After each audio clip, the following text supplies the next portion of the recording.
नमस्कार दोस्तों, कैसे हैं आप लोग। उम्मीद करते हैं सभी लोग कुशल मंगल होंगे और अपनी पढ़ाई को एक अच्छे रफ्तार से आगे बढ़ा रहे होंगे। दोस्तों, मैं अनंत सोनी आप सभी का विंध्य पाठशाला के इस चैनल पर हार्दिक स्वागत और अभिनंदन करता हूं। आज आपके सामने सीटेट का एक नया क्लास लेकर के मैं उपस्थित हुआ हूं। सीटेट का जो अब तक हमने 6 क्लासेस कंप्लीट कर चुका है, उसके क्रम में एक नए क्लास के साथ आज मैं आपके सामने आया हूँ। आप लोग में अगर पिछले क्लास को नहीं देखे हैं तो प्लेलिस्ट में सीटेट इन्वायरमेंट या सीटेट पर्यावरण के नाम से एक प्लेलिस्ट बना हुआ है, उसको आप जा करके देख सकते हैं। दोस्तों, आइए हम लोग स्टार्ट करते हैं। पर्यावरण में जो महत्वपूर्ण क्वेश्चन बन रहे हैं और जो आगामी एग्जाम होने वाले हैं सीटेट के, उसमें संभावित प्रश्न और पिछले साल के सभी प्रश्नों को ध्यान में रख करके मैं आपके सामने ये पर्यावरण की क्लासेस को लेकर के आया हूँ। दोस्तों, आइए स्टार्ट करते हैं। दोस्तों, ये देखिए, यहाँ से यहाँ तक आपका दिया गया हुआ है सपेरों की कहानी। एक एनसीईआरटी में एक चैप्टर है जिसका नाम है सपेरों की कहानी। पूरा का पूरा सांप और सपेरों से जुड़ी इसमें कहानी बताई गई है इस चैप्टर में। तो उसमें से कुछ क्वेश्चन बनते हैं सीटेट में। सीटेट के पर्यावरण में इस चैप्टर से कुछ क्वेश्चन बनते हैं, वो हम आपको बताएंगे। और एक है दोस्तों, खाए आम 12 महीने, एक ये चैप्टर है, उससे कुछ क्वेश्चन बनते हैं। तो ये चैप्टर और ये 2 चैप्टर से लेकर के जो महत्वपूर्ण क्वेश्चन बनते हैं और जो बने हुए हैं, प्रीवियस ईयर के पेपर को उठा करके देखेंगे तब आपको फील होगा। जो क्वेश्चन बने हुए हैं वो क्वेश्चन को हम यहां पर जिक्र करेंगे। दोस्तों, कालबेलिया एक लोग हैं। कालबेलिया सांपों को पालने वाले लोग हैं, इनको बोल रहे हैं कालबेलिया। कालबेलिया जो सांपों को अपनी बिन के धुन पर नचा सकते हैं, मतलब एक तरीके से कालबेलिया सपेरों को कहा गया है। कालबेलिया डांस भी होता है, कालबेलिया नाच भी होता है। तो कालबेलिया एक समूह है, एक जनजाति भी बोल सकते हैं आप। ये सांपों को पाला करते हैं और यहाँ तक कि आपको क्या बताएं, ये सांपों को अपने बेटी की शादी में वो सांपों को गिफ्ट के रूप में भी दिया करते हैं। मतलब आप ये सोच सकते हैं कि कालबेलिया जो लोग होते हैं ये सांपों से पूरा जीवन सांपों की इर्द गिर्द ही अपना व्यतीत करते हैं। आइए देखिए क्या है महत्वपूर्ण बातें। कालबेलिया जो सांपों को अपनी बिन के धुन पर नचा सकते, मतलब कालबेलिया के अंदर, जो कालबेलिया के लोग हैं उनके अंदर सांपों को नचाने की क्वालिटी होती है। कैसे नचाते हैं? बिन के धुन पर। बिन के धुन पर सांपों को अच्छे से नचाने की क्वालिटी होती है। और सपेरे अपने कंधे पर, अब अक्सर आपने देखा होगा जो सपेरे हैं वो अपने कंधे पर कावड़ जैसी पिटारी लटका कर रखते हैं और ये अपने सांप को बांस की टोकरी में रखते हैं। और जो सपेरे होते हैं दोस्तों, ये अपने सांप को बांस की टोकरी में रखते हैं। अभी हम आपको बताएंगे कि इससे महत्वपूर्ण क्वेश्चन बनते कैसे हैं, हमारे साथ बस बने रहिए। तो ये अपने सांप को बांस की टोकरी में रखते हैं, बांस की टोकरी में इनके सांप होते। तो ये सांपों के नाच देख लेने के बाद, तो दोस्तों आपने देखा कि कालबेलिया जो होते हैं वो सांपों को अपने धुन पर नचा सकते हैं।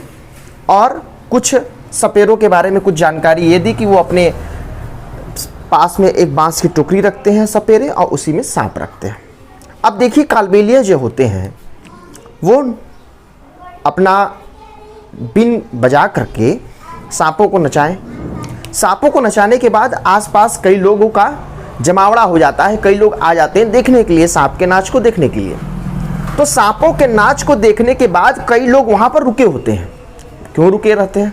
मतलब बिन बजाने के बाद, बिन बजा करके सांप को नचाने के बाद सांप का नाच खत्म हो चुका है, लेकिन उसके बाद भी कई लोग वहां पर रुके होते हैं। उसका रीजन क्या है? सांपों के नाच देख लेने के बाद भी लोग वहां रुके रहते हैं। क्यों? क्योंकि उन्हें पता होता है कि कालबेलिया के टीन के डिब्बे में लोगों के कई रोगों की दवा होगी। कितनी अच्छी बातें हैं। मतलब ये कालबेलिया समूह के लोग अपने टीन के डिब्बे में कई रोगों की दवा भी साथ में लेकर के चलते हैं। जंगल में रहते हैं ये लोग, तो जंगल में कई जड़ी बूटियों से ये दवा बनाते हैं और वे दवा एकदम नेचुरल होता है, एकदम प्राकृतिक होता है।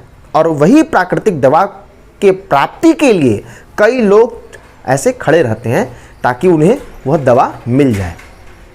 अब भाई कालबेलिया जंगल में रहते हैं, इनको भरपेट भोजन मिल नहीं पाता है, इन्हें चावल दाल ये सब अनाज की प्राप्ति हो नहीं पाती है, तो वे दवा लेते हैं, दवा बनाते हैं लोगों का इलाज भी करने के लिए, दवा को दे दिया करते हैं और लोग प्रसन्न से, खुशी मन से, जब भाई जिसका रोग सही हो जाएगा, वो कालबेलिया की दवा से जो रोगी का इलाज हो जाता है, वह रोगी प्रसन्नचित्त होकर के उसके परिवार वाले अनाज हो गए, दाल चावल जो भी हुआ, जो भी सामर्थ्य हुआ, उसको दे करके बड़ा ही अच्छे मन से उनका विदाई करते हैं।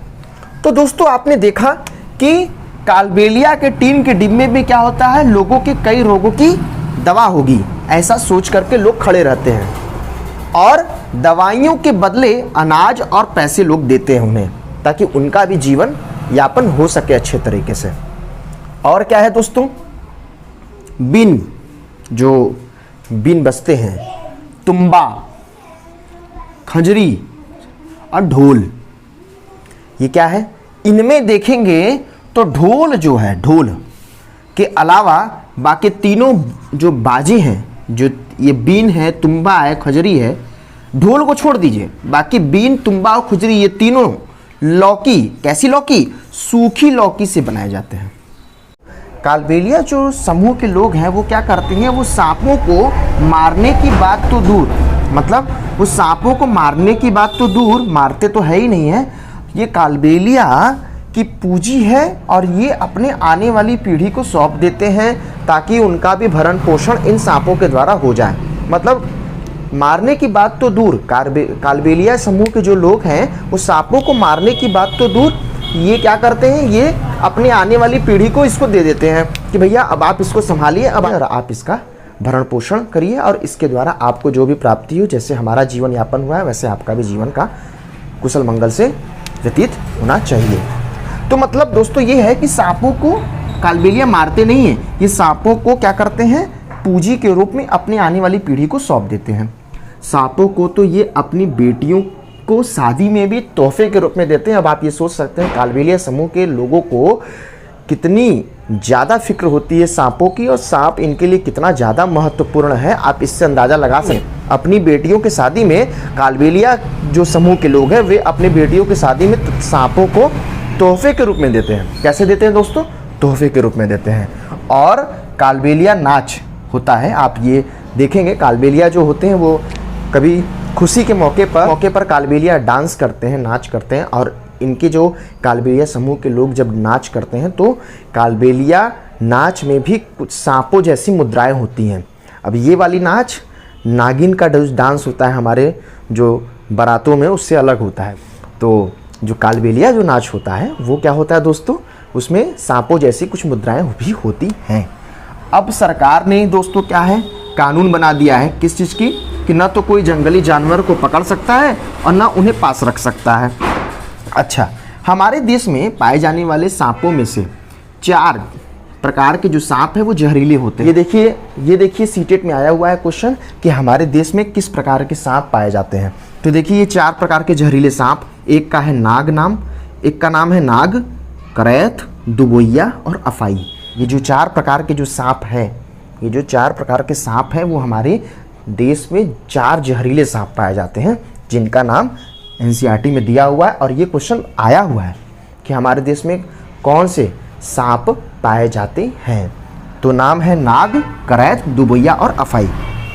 दोस्तों एक और भी बात कहा गया था इस चैप्टर में, क्या कहा गया था कि सांप जब काटते हैं तो आखिरकार क्या होता है, कैसे जहर सांपों से हमारे शरीर में आता है जब सांप हमें काटते हैं। सांप जब किसी को काटता है तो उसके 2 खोखले जहर वाले दांत से उस व्यक्ति के शरीर में जहर चला जाता है।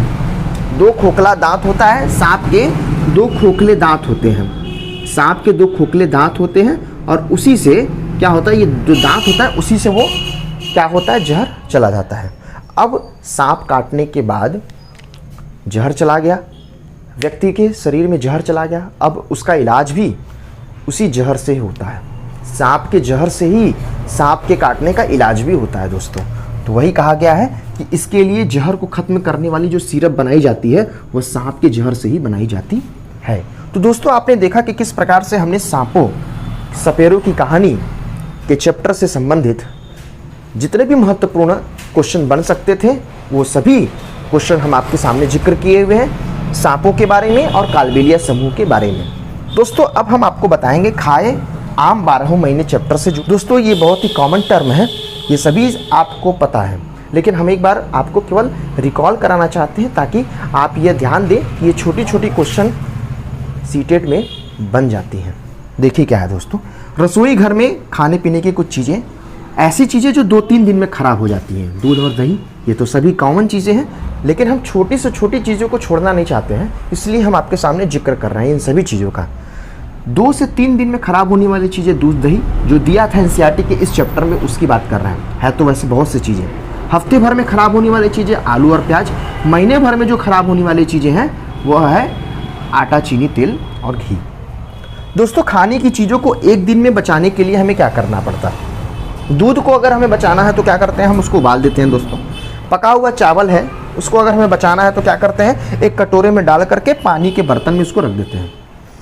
हरा धनिया, ये वाला क्वेश्चन सीटेट में आया हुआ है, ये इंपॉर्टेंट क्वेश्चन है, ये आया हुआ है दोस्तों कि हरे धनिया को कैसे हम बचा सकते हैं। तो गीले कपड़े या जो गीले कपड़े से इसको लपेट कर रख दीजिए, हरा धनिया वैसे का वैसे बना रहता है। ये एनसीईआरटी में दिया हुआ है दोस्तों। अब प्याज और लहसुन को अगर आपको बचाना है कई दिनों तक तो खुले में रख दीजिए, बस नमी से बचा करके रखिए। ये प्याज और लहसुन हो गया दोस्तों। 2 व्यक्ति का नाम दिया हुआ था, चिट्टी बाबू और चिन्ना बाबू। आम के स्वाद का आनंद वो 12 महीने लेना चाहते थे। कौन? चिट्टी बाबू और चिन्ना बाबू। उन्होंने क्या किया, बड़ा अच्छा तरकीब अपनाया, उन्होंने आम का पापड़ बना लिया। लेकिन ये दोनों रहने वाले थे आंध्र प्रदेश के, तो आंध्र प्रदेश के आत्रेयपुरम गांव में रहते हैं, इसीलिए आम के पापड़ को वहां पर क्या बोला जाता है, मामड़ी तांड्रा। मामड़ी तांड्रा वहां पर आम के पापड़ को बोला जाता है। तो इन्होंने क्या किया है, चिन्ना बाबू और चिट्टी बाबू और चिन्ना बाबू ने क्या किया कि आम से आम का पापड़ बना लिया और 12 महीने तक आम का स्वाद लेते रहेंगे ये लोग। क्या अच्छा तरीका यूज़ किया इन्होंने, और इसको क्या बोलते हैं आंध्र प्रदेश में, मामड़ी तांड्रा दोस्तों, आम से बनाया। और ये सबसे लास्ट में ये बताया गया है कि बताना चाहते हैं गर्मी में खाना जल्दी खराब हो जाता है, सर्दी में खाना देर से खराब होता है। दोस्तों ये था हमारा भोजन से संबंधित कुछ महत्वपूर्ण चीज़ें। ये थे सपेरों की कहानी से संबंधित कुछ महत्वपूर्ण बातें जो कि क्वेश्चन बनते रहते हैं सीटेट में। दोस्तों अगर आपको लगा होगा कि हमारे इस मेहनत से आपके सीटेट के निकालने की प्रायिकता बढ़ी है तो आप प्लीज़ इस सेशन को लाइक कर दीजिएगा और दोस्तों तक शेयर करिएगा, ताकि हमारा इस दिन पाठशाला में जो परिवार है वो उनकी संख्या बढ़ती चली जाए और सभी को इससे लाभ मिले। मिलते हैं एक नए क्लास में, तब तक के लिए नमस्कार दोस्तों।